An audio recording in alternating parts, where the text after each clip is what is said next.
इस वीडियो में John Wick 4 की स्टोरी एक्सप्लेनेशन के साथ साथ मूवी के सारे फाइट सीन भी देखने को मिलेंगे। बस वीडियो को एंड तक देखना और आखिर में हम मूवी की एंडिंग पर भी बात करेंगे और प्लीज़ चैनल को सब्सक्राइब कर दें। मूवी की शुरुआत एक टनल से होती है जहां जॉन विक बड़ी होनहार प्रैक्टिस कर रहा होता है। तभी उसके पास बोहरी किंग आता है और उससे पूछता है क्या तुम तैयार हो।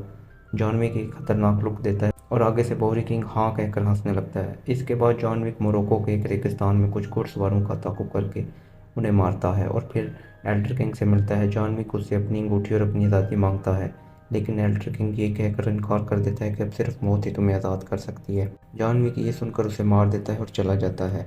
इसके बाद एक आदमी न्यूयॉर्क कॉन्टिनेंटल में विंस्टन के लिए एक पैगाम लेकर आता है, जो कि मार्किस विंस्टन ने भेजा होता है, जो हाई टेबल का एक सीनियर सदस्य होता है। वो विंस्टन को कॉन्टिनेंटल बंद करने का कहता है और 1 घंटे की मोहलत देता है। मार्किस विंस्टन को अपने पास बुलाता है। विंस्टन के साथ शेरन भी होता है। मार्किस हाई टेबल की इस बदनामी की वजह विंस्टन को करार देता है, क्योंकि जॉन विक मारना विंस्टन की जिम्मेदारी थी। और अब जबकि जॉन विक ने एल्डर किंग को भी मार दिया है, हाई टेबल बहुत नाराज़ है। इसी दौरान 1 घंटा खत्म होते ही न्यूयॉर्क कॉन्टिनेंटल तबाह हो जाता है। इसके बाद मार्किस विंस्टन से कहता है कि अब तुम कुछ भी नहीं रहे और ना तुम्हें किसी कोऑर्डिनेट की ज़रूरत है। ये कहकर वो शेरन को गोली मार देता है और चला जाता है। मार्किस अपने बॉडीगार्ड से केन नामी असैसिन को बुलाने का कहता है। जब केन आता है तो मार्किस उसे जॉन विक को मारने का कहता है। केन इनकार करता है क्योंकि अब वो रिटायर्ड हो चुका है, लेकिन मार्किस उसे धमकी देता है कि अगर उसने जॉन विक को ना मारा तो वो उसकी बेटी को मार देगा। मजबूरन केन मान जाता है। केन और जॉन विक कभी दोस्त थे। इसके बाद ट्रेकर नामी असैसिन ओसाका कॉन्टिनेंटल में आता है। तभी उसके फ़ोन में एक मैसेज आता है जिसमें जॉन विक को मारने के $10 मिलियन का इनाम है। हाई टेबल एक बार फिर जॉन विक के सर पर इनाम रख देती है। फिर हम ओसाका कॉन्टिनेंटल के मैनेजर शिमाज़ु को देखते हैं, जो अपनी बेटी से मिलता है जिसका नाम अकीरा है और वो इसी होटल की कोऑर्डिनेटर है। अकीरा शिमाज़ु को न्यूयॉर्क कॉन्टिनेंटल के बारे में बताती है और काफ़ी परेशान होती है हाई टेबल को लेकर। वो शिमाज़ु को जॉन विक से दूर रहने का कहती है, लेकिन शिमाज़ु अकीरा को बताता है कि वो तब से दोस्त हैं जब वो पैदा भी नहीं हुई थी। फिर वो होटल की छत पर जाता है, जहाँ उसका इंतज़ार जॉन विक कर रहा होता है। वो जॉन विक को न्यूयॉर्क के होटल के बारे में बताता है और शेरन के बारे में बताता है। फिर वो जॉन विक से कहता है कि हम जो कर रहे हैं उससे हमारी जल्द ही मौत वाक़ होने वाली है। जॉन विक शिमाज़ु से कहता है कि मैं सब हाई टेबल वालों को मार दूंगा, तो शिमाज़ु कहता है ऐसा कोई नहीं कर सकता। इसी दौरान होटल में कैन और मार्कस के बॉडीगार्ड आते हैं, क्योंकि कैन जानता था जॉन विक शिमाज़ु के पास आएगा। वो अकीरा को होटल के मैनेजर को बुलाने का कहता है। अकीरा जब छत पर जाती है तो जॉन विक को देखकर बहुत परेशान होती है। शिमाज़ु अकीरा को जॉन विक के पास ही रहने का कहता है और खुद नीचे चला जाता है। केन शिमाज़ु को जॉन विक को उनके हवाले करने का कहता है, लेकिन शिमाज़ु नहीं मानता और उनके दरमियान फाइट हो जाती है। फिर मार्कस के आदमी शिमाज़ु के आदमियों को मारकर होटल की छत पर जॉन विक को मारने जाते हैं। उधर अकीरा को जब पता चलता है कि होटल पर हमला हुआ है, तो वो और जॉन विक रेडी हो जाते हैं और अपने दुश्मनों से लड़ते हैं। जॉन विक और अकीरा और शिमाज़ु बहुत तगड़ी फाइट करते हैं, कभी ब्लेड से तो कभी गन्स। फिर अकीरा को गोली लगती है और शिमाज़ु उसे लेकर भाग जाता है और जॉन विक को भागने का रास्ता बताकर जाने का कहता है और साथ में ये भी कहता है कि ज़्यादा से ज़्यादा दुश्मन मार कर जाना। अब जॉन विक के आगे फिर एक बहुत बड़ी फ़ौज होती है। जॉन विक उनसे फाइट करता है, काफ़ी ज़्यादा एक्शन देखने को मिलते हैं। केन, जो अब तक सामने नहीं आया था, अचानक अपनी धुआंधार एंट्री करता है और जॉन विक से लड़ने लगता है। वो दोनों अपनी अपनी मजबूरी की खातिर लड़ रहे होते हैं कि तभी केन जॉन विक का गला काटने ही वाला होता है कि वो असैसिन यानी ट्रैकर अब इन पर हमला कर देता है और केन और जॉन विक दोनों छुपने लगते हैं। अब हाई टेबल जॉन विक के सर पर 20 मिलियन का इनाम रख देती है। ट्रैकर जॉन विक के पास आता है और उसके सर पर रखी हुई कीमत का बताता है और जॉन विक को कहता है जब तक इनाम बहुत ज़्यादा नहीं हो जाता वो जॉन विक को नहीं मारेगा और जॉन विक को जाने का कहता है। इधर शिमाज़ु और अकीरा जा रहे होते हैं, तभी केन आ जाता है और शिमाज़ु से जॉन विक का पता पूछता है। शिमाज़ु इनकार कर देता है और दोनों लड़ने लगते हैं। केन शिमाज़ु को बचने के कई मौके देता है क्योंकि वो दोस्त होते हैं, लेकिन शिमाज़ु अपनी बात पर अड़ा रहता है और मर जाता है। केन अकीरा को ये कहकर छोड़ देता है और जाने देता है कि तुम्हारा इंतज़ार रहेगा, यानी अकीरा अपने बाप का बदला केन से लेने ज़रूर आएगी। फिर जॉन विक ट्रेन में दिखाई देता है और अकीरा भी उसी ट्रेन में जाती है और जॉन विक को केन को मारने का कहती है। विंस्टन बाउरी से मिलता है और जॉन विक का ठिकाना पूछता है। बाउरी कहता है कि पिछली बार जब तुम इससे मिले थे तो तुमने इसे गोली मार दी थी। विंस्टन से बताता है कि तब मैं मजबूर था, अब नहीं।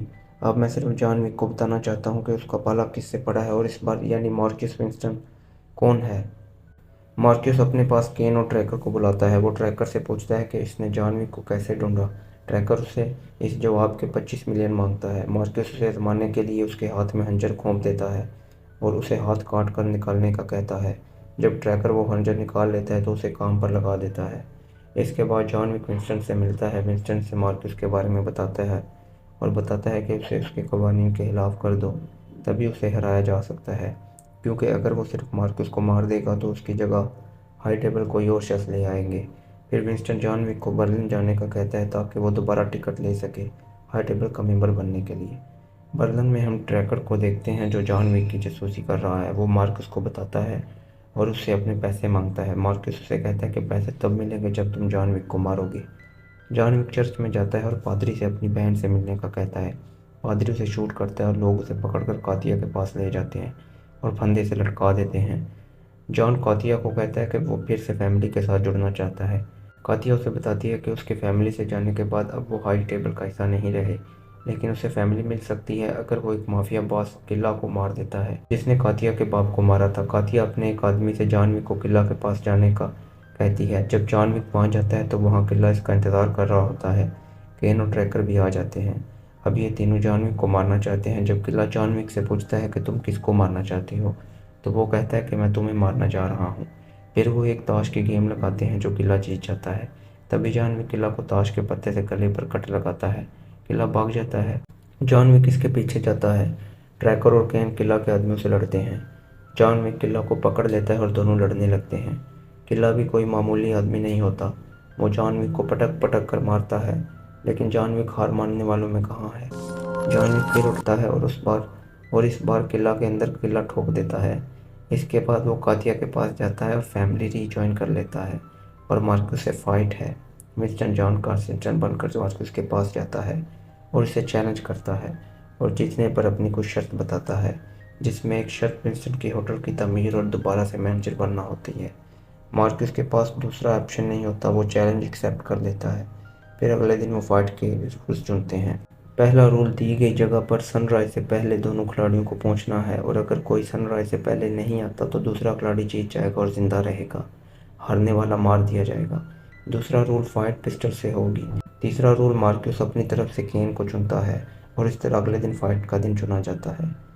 केन अगरचा फाइट नहीं लड़ना चाहता, लेकिन इसकी मजबूरी होती है। मार्क्यूस उसे फिर धमकी देता है कि वो इसकी बेटी को मार देगा।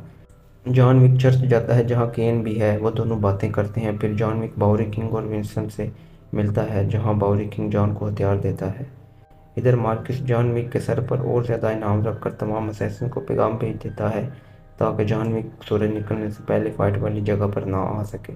और इस तरह असैसिन की एक टीम जॉन विक को मारने के लिए निकल खड़ी होती है। जॉन विक इनसे लड़ता है और सब मौत के घाट उतारने लगता है। ट्रैकर भी जॉन विक को मारने के लिए आ जाता है, लेकिन जब जॉन विक के पास मौका होता है ट्रैकर को मारने का तो वो ट्रैकर को छोड़ देता है और उसके कुत्ते की जान भी बचाता है। जॉन विक चर्च की तरफ दुश्मनों को मारते मारते बढ़ रहा होता है। तभी जॉन विक के सर पर कीमत बढ़ाकर 40 मिलियन कर दी जाती है। जब जॉन विक चर्च की सीढ़ियों पर चढ़ रहा होता है तो आगे मार्क्यूस के बॉडीगार्ड आ जाते हैं।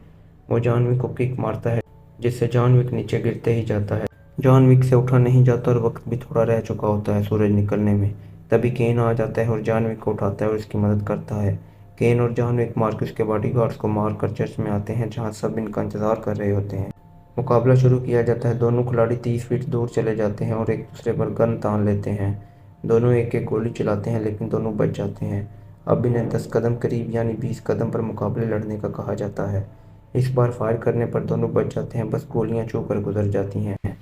अब दोनों 10 कदम की दूरी पर आ जाते हैं और फायर करते हैं, लेकिन केन जॉन विक को गोली मार देता है और जॉन विक गिर जाता है। मार्क्यूस केन के पास जाता है और उससे ये कहकर गन ले लेता है कि इसे आखिरी गोली मैं मारूंगा। मार्क्यूस जॉन विक की तरफ बढ़ता है, जॉन विक पर गन तानता है। तभी विंस्टन इससे बात करके उसका ध्यान भटकाता है और जॉन विक पिस्टल पकड़कर गोली सीधा मार्क्यूस के भेजे में डाल देता है। इसी के साथ हाई टेबल का आदमी जो ये मुकाबला करवा रहा था जॉन विक के पास जाता है और उसे आज़ाद कर देता है। जॉन विक अपने कदमों पर दोबारा उठता है और विंस्टन के पास जाकर उसे कहता है, क्या तुम मुझे घर छोड़ दोगे? विंस्टन कहता है, क्यों नहीं।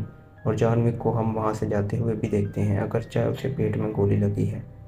यहाँ तक तो सब ठीक था, लेकिन अगले ही सीन में हम ग्रेवयार्ड में बाउरी किंग और विंस्टन को जॉन विक की कब्र पर खड़े देखते हैं, जहाँ जॉन विक और हेलन विक की दो कब्रें हैं। बाउरी किंग विंस्टन से कहता है, सोचा नहीं था ये दिन भी देखना पड़ेगा। विंस्टन जॉन विक की कब्र पर हाथ रखकर उसे अलविदा कहता है और चला जाता है। इसके साथ ही मूवी ख़त्म हो जाती है। अब सबसे बड़ी कन्फ्यूजन ये बन जाती है कि क्या वाकई जॉन विक मर जाता है या ये कोई नई साजिश है ताकि जॉन विक अपनी ज़िंदगी दोबारा गुमनामी से गुजार सके। दोस्तों मेरे ख्याल से अगर तो जॉन विक की ये कोई चाल है दोस्तों मेरे ख्याल से अगर तो ये जॉन विक की कोई चाल है तो ऐसा करने का कोई मकसद नहीं, क्योंकि हाई टेबल ने उसे माफ़ कर दिया है और आज़ाद कर दिया है। अब वो अपनी ज़िंदगी वैसे भी गुजार सकता है, या फिर वो सच में मर चुका है। ये तो पता चलेगा जब जॉन विक चैप्टर 5 आएगी, क्योंकि अभी अकीरा की कहानी बाकी है। तो दोस्तों अगर आपको ये वीडियो अच्छी लगी तो चैनल को सब्सक्राइब कर दें, ताकि आप ऐसी मेरी मूवीज़ के रिलेटेड वीडियोज़ देखते रहें। शुक्रिया, गुड बाय।